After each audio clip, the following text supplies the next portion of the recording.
Some of you may have seen, there were some articles in the newspaper recently about the destruction of the ozone layer and the fact that the climate, the temperature on Earth may rise a few degrees. Is that significant? Does that just mean that the summer will be a little bit warm, we can go swimming another day or two? Okay?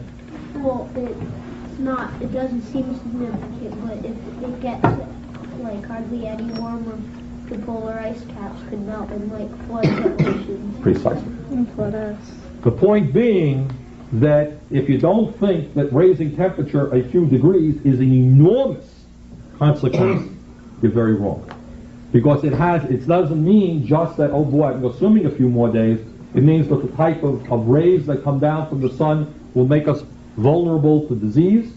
It will have an impact on the polar caps in melting them. And it gets back to the point that she made, which is that everything relates to everything else. Okay, when that loudspeaker interrupted us, it relates to us. It relates to the conversation that we have. Everything relates to everything else. The environment is a very, very fragile system of interrelationships. And if one thing is disrupted, it'll have an effect on everything else. For example, if the raising of the temperature has an effect on drought, and I don't know that it will, but it might, and on the growing of food, on the growing of wheat, what does that mean in terms of the way we live? Yeah.